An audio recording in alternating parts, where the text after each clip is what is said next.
Bienvenidos a Opera Gallery y a la exposición Todo está dicho, una revisitación del arte de los grandes maestros españoles del siglo XX. El título hace mención a una frase que decía André Gide, el premio Nobel francés de literatura, y que aludía a ese empeño, ¿no?, de tener que repetir, porque no escuchamos.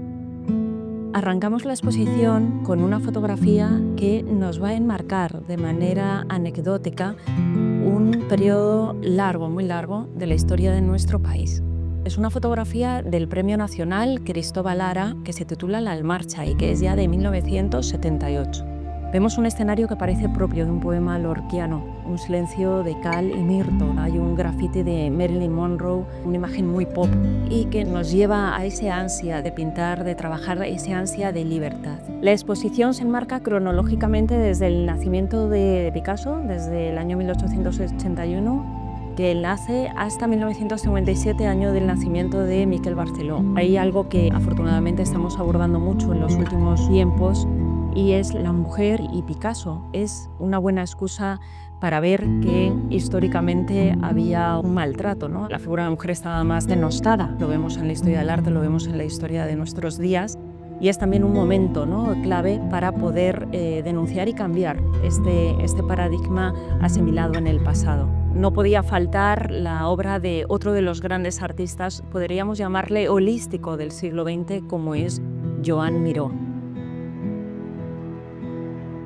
De Esteban Vicente, la suerte de traer obra completamente inédita en nuestro país, como son los dibujos de los años 80, gracias a la colaboración de Opera Gallery con The Harriet and Esteban Vicente Foundation de Nueva York. En Estados Unidos fue uno más del grupo, sus amigos eran Rothko, era Newman, era Klein.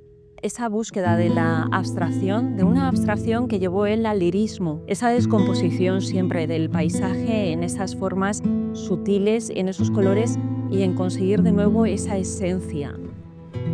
De José Guerrero tenemos esta gran pintura del año 75 y sus magníficos campos de color y su grandiosa paleta cromática. Los límites de la abstracción llevados también al estudio de la cuestión espacial en la obra de Eduardo Chillida y de Pablo Palazuelo. En el caso de este último ha sido clave la colaboración con la Fundación Pablo Palazuelo para traer una gran escultura en la que podemos mostrar ese estudio del espacio, no solo en la obra sobre papel que exponemos, sino en esa gran escultura que abriga, que abraza el espacio. Tapies, que había formado parte del grupo Dau-al-Set, se independiza y comienza su carrera en solitario en 1951, a la vez que comienza también su investigación sobre la materia pictórica como medio expresivo artístico. En esta exposición, tanto en Cama Azul del año 68 como ya en su gran díptico del año 88, se aprecia su personal lenguaje, donde cede un valor absoluto a la materia y donde, por supuesto, aparece su grafismo tan característico. Fernando Zobel es cuando llega a Estados Unidos y descubre esos campos de color. Esos campos de color que a él lo que le incitan es a pintar abstracción a través del dibujo, a partir de sus líneas. Juan Genovés, con solo 6 años, llega a la guerra. Él no conocía otra cosa que no fuera la guerra y era algo que siempre le preguntaba a su padre. Le decía, ¿y cuando no hay guerra, qué pasa? Era esa asimilación del drama, esa asimilación que creo que aquí en España se sucede y que en los graves acontecimientos de la dictadura del siglo XX asimilaron de una manera asombrosa y a la vez trataron de encontrar esos atisbos y esa manera de expresar contracorriente del régimen y a corriente de los nuevos tiempos.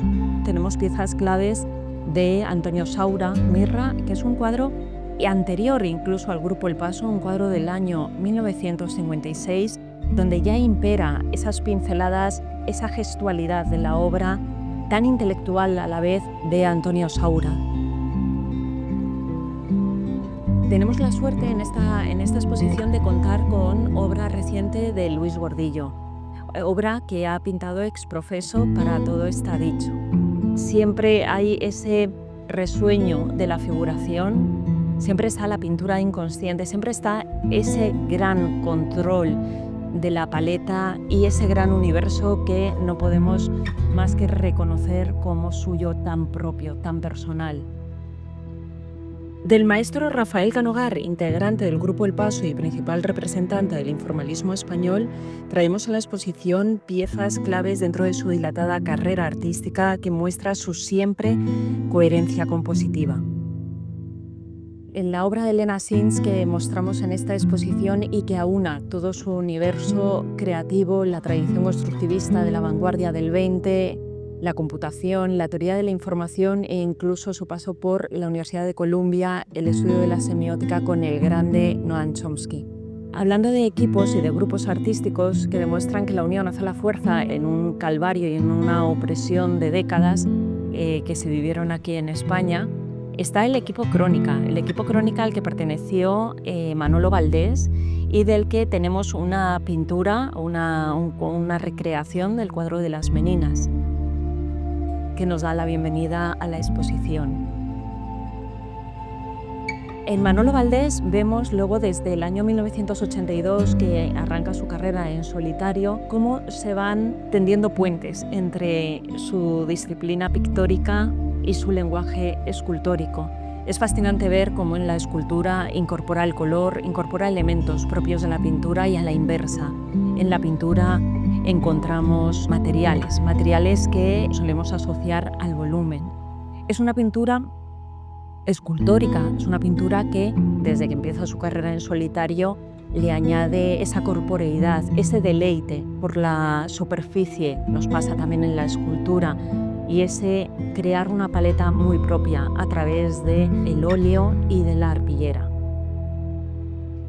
El tema del ruido, de la soledad, de la necesidad de comunicación en un momento en el que estamos abotargados de tantísima información como sugieren las figuras silentes de Jaume Plensa y esta gran escultura monumental que nos da la bienvenida en la galería a la entrada de esta exposición, una escultura de acero corten con reminiscencias y referencia a la música.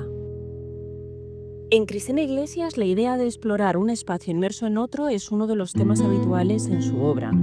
Su escultura del año 88, que presentamos aquí en Todo está dicho, trabaja con materiales industriales como el hormigón, el cobre o el cristal, interpelando al espectador para interaccionar con ese nuevo paisaje creado por ella, en diálogo con sus habituales serigrafías, en este caso sobre cobre.